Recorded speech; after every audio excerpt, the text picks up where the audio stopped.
ചൂടും പാമ്പ് കടിയും ചിലതൊക്കെ പറയാനുണ്ട്. കാലം ഒരു കർമ്മസാക്ഷിയാണ്. കാലം നമ്മളെ പലതും പഠിപ്പിക്കുന്നുണ്ട്.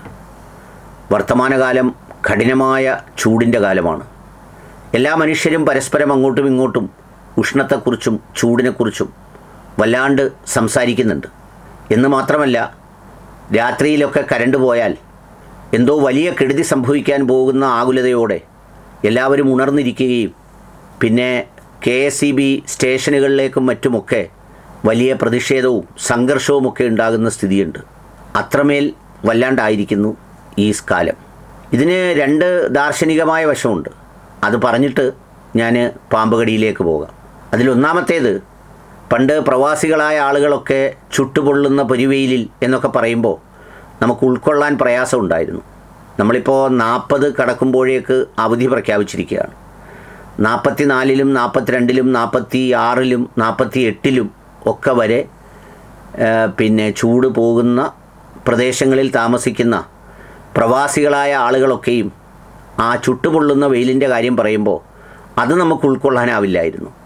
അവരുടെ സമ്പത്തും ഭക്ഷണവും അതുപോലെ മന്തിയും പിന്നെ എന്ന് വേണ്ട മാന്തിയും ഒക്കെ ആസ്വദിക്കുമ്പോൾ അതിൻ്റെ കൂടെ തന്നെ ആ കാലാവസ്ഥ കൂടി നമുക്ക് ഇങ്ങോട്ട് തരുന്നു എന്ന് പറയുന്ന ഒരു ചിന്ത എൻ്റെ മനസ്സിലൂടെ കടന്നുപോയി. രണ്ടാമതായുള്ളത്, ഈ 40 ഡിഗ്രിയുടെ കെടുതിയൊക്കെ പറയുമ്പോൾ കൊടുംചൂടിൽ ഇപ്പോഴും പണിയെടുക്കുന്ന, ജോലി തന്നെ ചൂടായിപ്പോയ കുറേ മനുഷ്യരുണ്ട്. ഫർണസുകളിൽ ജോലി ചെയ്യുന്നവർ, പാചകപ്പുരയിൽ ജോലി ചെയ്യുന്നവർ. കാരണം ഇന്നുമൊക്കെ ഉണ്ടാവും കല്യാണം. അവിടെയൊക്കെ ഈ ടെമ്പറേച്ചർ എന്ന് പറയുന്നത് അസഹനീയമാമിതം ഉയരും.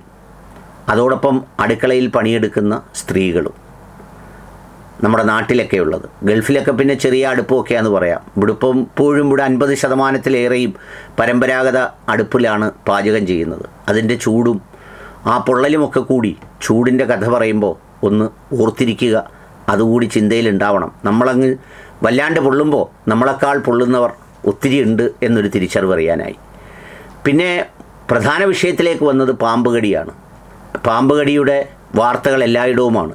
കഴിഞ്ഞ ദിവസമാണ് എൻ്റെ വീടിനടുത്തുള്ള കായംകുളത്ത് ഒരു വിവാഹത്തിൻ്റെ പെണ്ണിനെ വിളിക്കൽ ചടങ്ങോ വിരുന്ന് ചടങ്ങോ എന്നോ മറ്റോ വന്ന ആളുകൾ ഒരു വെളിമ്പ്രദേശത്ത് കാറിട്ടിട്ട് ആ വീട്ടിൽ പോയി തിരികെ വന്ന് കാറിലേക്ക് കയറുമ്പോൾ എന്തോ ഒന്ന് കടിക്കുന്നു.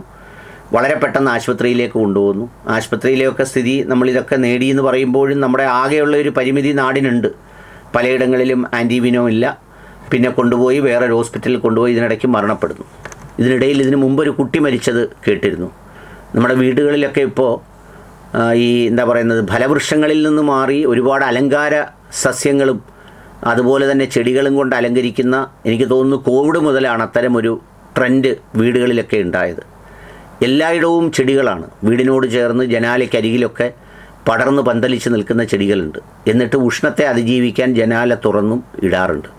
അങ്ങനെ ജനാല പകലൊക്കെ തുറന്നിടുമ്പോൾ കാറ്റ് കയറുന്നതോടൊപ്പം ഇത്തരം സംഗതികൾ കയറാനുള്ള ഒരു സാധ്യത, പാമ്പുകളൊക്കെ കയറാനുള്ള ഒരു സാധ്യതയെ സംബന്ധിച്ച് നല്ല ഓർമ്മയുണ്ടാവണം. അതുപോലെ തന്നെ വീടിൻ്റെ തിണ്ണയ്ക്കും വീടിൻ്റെ മുറ്റത്തും ചെരുവിലും അടുക്കളയിലും അവിടെയെല്ലാം നിറയെ ഒരു കൂട്ടം ചെടികളുടെ ഹരിതാഭയൊക്കെ മനോഹരമാണ്. അതിൽ വെള്ളമൊക്കെ ഒഴിച്ച് നല്ല തണുപ്പുള്ള അന്തരീക്ഷമാണ് അതിൻ്റെ ചുവട്ടിലൊക്കെ ഉള്ളത്. അപ്പോൾ ഈ ഉഷ്ണം സഹിക്കാൻ കഴിയാതെ എത്തുന്ന പാമ്പുകൾ നേരെ എത്തിച്ചേരുക ഇവിടേക്കായിരിക്കും. പിന്നെ അതുപോലെ തന്നെ മറ്റ് ജീവികളെ അതിന് ഭക്ഷണത്തിന് കിട്ടലും ഈ ഒരു എക്കോസിസ്റ്റത്തിലായിരിക്കും. അപ്പോൾ അതുകൊണ്ട് ഈ പറയുന്ന സംഗതികളൊക്കെ ശ്രദ്ധാപൂർവം അങ്ങ് അടുക്കളയിലും നമ്മുടെ എന്താ പറയുന്നത് മടിയിലും നമ്മുടെ പിന്നെ ചുറ്റിനും എല്ലാം അങ്ങ് നിരത്തി വെച്ച് കാണുന്നവർ വരുമ്പോൾ ഓ മനോഹരമായിരിക്കുന്നു, നിൻ്റെ അധ്വാനം, എന്തൊരു ഭംഗി ഈ വീട് കാണാൻ എന്നൊക്കെ പറയുന്ന ചില കോംപ്ലിമെൻസിന് വേണ്ടി കോംപ്രമൈസ് ചെയ്ത് അപകടങ്ങൾ ക്ഷണിച്ചു വരുത്തുന്നത് ഒഴിവാക്കാൻ പ്രത്യേകം ശ്രദ്ധിക്കേണ്ടതാണ്. ഇന്നത്തെ വീടുകളിൽ ഇതൊരു പ്രധാനപ്പെട്ട കാര്യമാണ്. വലിയ അധ്വാനമാണ് നമ്മൾ ചെയ്യുന്നത്. പക്ഷേ ആ അധ്വാനം വലിയ അപകടമായി പോകാനുള്ള ഒരു സാധ്യതയെ കൂടി മുൻകൂട്ടി കാണേണ്ടതുണ്ട്.